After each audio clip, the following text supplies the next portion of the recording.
दोस्तों, कलेक्टर साहब एक 5 स्टार होटल का मुआयना करने के लिए जाते हैं। वह भी एक ट्रक ड्राइवर बन के वहां ट्रक ड्राइवर बनकर पहुंचते हैं। 5 स्टार होटल में जा पहुंचते हैं और वहां काउंटर पर एक महिला बैठी हुई होती है। उससे बात करते हैं और कहते हैं कि मुझे एक रात बितानी है और वह भी हमें लड़की की आवश्यकता है। तो वह कहती है मिल जाएगी। पूरी रात के लिए RS 5,000 का वह पेमेंट करते हैं और वह एल्बम देती और कहती है इसमें से आप लड़की चुन लीजिए। जब वह खोल करके देखते हैं, किसी ने उन्हें यह बताया था कि इस 5 स्टार होटल में तुम्हारी पत्नी आती है और वहां समय गुजारने के बाद चली आती है। तो इसी को देखने के लिए उस एल्बम को जब पलटने लगते हैं तो दोस्तों वही वाकया होता है कि उनकी बीवी का फोटो बाकायदा लगा हुआ होता है। दोस्तों, जब फोटो देखते हैं तो एकदम कलेक्टर साहब खड़े के खड़े रह जाते हैं। सोचते हैं कि जो मैंने सुना था आज वह देखने को मिल रहा है। दोस्तों, यह दिल्ली का वाकया है। दोस्तों, कलेक्टर साहब अपने बच्चों के साथ दिल्ली रहते थे, लेकिन उसकी जो पोस्टिंग थी वह दूसरी जगह हो चुकी थी, उत्तर प्रदेश डिस्ट्रिक्ट हापुड़ में। लेकिन उनकी बीवी बच्चे दिल्ली में रह रहे थे। दोस्तों, उनकी जो पत्नी थी कर्कश स्वभाव की थी, क्योंकि वह अभी ज्यादा उम्र की नहीं थी, लगभग 30 वर्ष की थी। साहब भी थे, लेकिन वह आ नहीं पाते थे, तो उनकी बीवी जो थी उस होटल में जाया करती थी। दोस्तों, जैसे ही वह उस एल्बम को देखते हैं, देखने के बाद भौचक्के से खड़े रह जाते हैं। वह पूछती, क्या हुआ, बोलो। कुछ नहीं, यह लड़की पसंद है, इसी की रूम में मुझे जाना है। तो वह कमरा नंबर देती है। लेने के बाद कलेक्टर साहब चले जाते हैं। ट्रक ड्राइवर के भेष में होते हैं, क्योंकि अपने भेष में होते तो सिक्योरिटी होती और लोग भी जानते। जैसे ही जाकर के उस रूम के अंदर प्रवेश होते हैं तो क्या देखते हैं कि उनकी पत्नी जो श्रीमती जी होती है बाकायदा बेड पर बैठी हुई थी। दोस्तों, जैसे ही उनकी पत्नी ने देखा तो मानो यह मालूम पड़ा कि पूरे शरीर से पसीना छूट गया हो। पति को देख करके अब उसकी जबान से कोई शब्द नहीं था। कलेक्टर साहब जो होते हैं वह सोचते हैं और पूछते हैं, यह क्या है? यह मेरी बीवी है जो हमसे कसम खाती थी, रोजाना वीडियो कॉल करती थी और कहती थी कि ऐसा कभी कुछ हो नहीं सकता। मैंने 1-2 बार पूछा, वह पास जाकर बैठ जाते हैं, लेकिन वह गिड़गिड़ा से कहते हैं, चिंता मत करो, आप बिल्कुल बेफिक्र बैठिए, मैं तो चला आया, लेकिन आप यहां मिली, अच्छा किया आपने। ठीक है, अब बताइए, आप इस जगह किस हालत में, इस जगह क्यों आए? क्या मैं तुम्हें पसंद नहीं हूं? दोस्तों, अब उसकी जुबान से कोई शब्द नहीं आता है। दोस्तों, इसके बाद में जो कलेक्टर साहब होते हैं, इनकी पत्नी एक लड़के से मोहब्बत करती थी। वह लड़का रोजाना होटल में मिलने आता था, तो उसके पास लड़के का फोटो होता है, फोन नंबर, सब कुछ होता है। अपनी बीवी से उसे उस जगह बुलवा लेते हैं, बुलवाने के बाद और कहते हैं, आप चिंता मत करो, मुझे कोई बात नहीं करनी है, मुझे कुछ नहीं करना है, आप चिंता मत करो, चलो यहां से चलते हैं, घर पर चलते हैं, लेकिन उस लड़के को बुला लीजिए। अब पत्नी वाली बात, अब वह कुछ कह नहीं सकती, क्योंकि रंगे हाथों उसे ऐसी जगह पकड़ा जाता है। पकड़ने के बाद कलेक्टर साहब उससे पूछते हैं कि आखिरकार आपने यह कदम क्यों उठाया? अब उसकी जबान पर कोई शब्द ही नहीं है। उसके बाद वह अपनी पत्नी को घर ले जाते हैं। घर ले जाने के बाद उस लड़के को बुलाते हैं जो लड़का उससे मोहब्बत करता था। पत्नी से फोन करवाते हैं और कहते हैं कि किसी को मालूम ना पड़ जाए, इस बात का भनक ना पड़ जाए, उसे यहां बुलाना चाहिए। तो लड़का रोजाना की तरह उसके पास पहुंच जाता है और कलेक्टर साहब की बीवी कहती हैं कि अभी घर पर कोई नहीं है, आप आ जाओ, मुझे आपकी बहुत याद आ रही है, आपके बगैर मैं जिंदा नहीं रह सकती, अभी अभी इसी वक्त आ जाओ।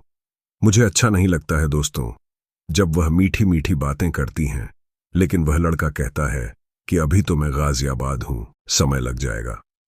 बोली, कितना भी समय हो, कोई भी हो, लेकिन अभी आपको आना है मेरे पास, मैं तुम्हारे बगैर 1 मिनट रह नहीं सकती।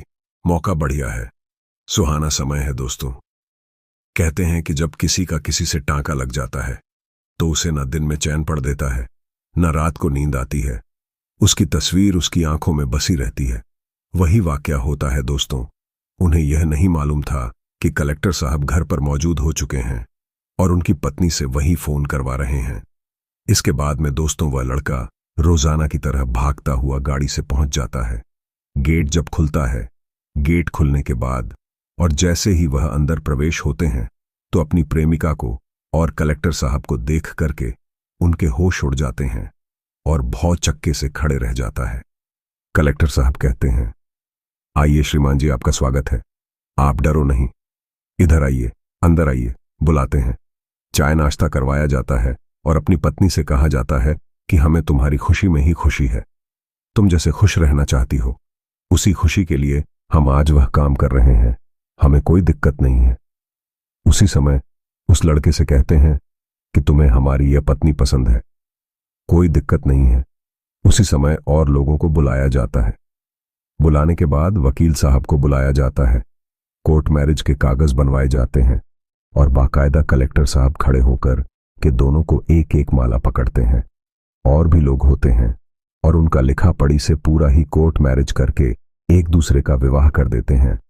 और तब बैठने के बाद अपनी पत्नी से कहते हैं कि मेरे अंदर कमी थी, क्योंकि मैं समय से आ नहीं पाता था, क्योंकि इतना बिजी रहता था, और आप यहां थी, आपको दिक्कत थी, तुम्हें आदमी की आवश्यकता थी, क्योंकि तुम्हें केवल इश्क की हवस की आवश्यकता थी। अब ऐश और आराम से रहिएगा, यह तुम्हारा पति है। और उससे कहा, यह तुम्हारी पत्नी है। दोस्तों, तो अपनी बीवी का विवाह खड़े खड़े वह कलेक्टर साहब उस लड़के के साथ करवा देते हैं और इज्जत गाड़ी में बैठा है। लेकिन कलेक्टर साहब की जो पत्नी सीमा होती है, श्रीमती जी गिड़गिड़ा लगती हैं, पैर पकड़ने लगती हैं, क्योंकि कहां कलेक्टर और कहां वह लड़का, एक छोटी सी जॉब करने वाला, और कहां यह करोड़ों का मालिक। अब वह गिड़गिड़ा लगती है।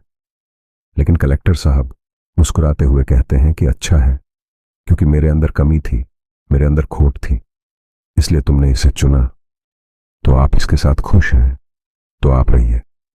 मैं रोजाना आपसे पूछता था कि आप किससे बात करती हो, तो कहती मेरी मां बात करती है, कहीं किसी से बात हो रही है, कहीं तुम्हारा गैस सिलेंडर खत्म हो जाता था, कहीं कुछ खत्म हो जाता था।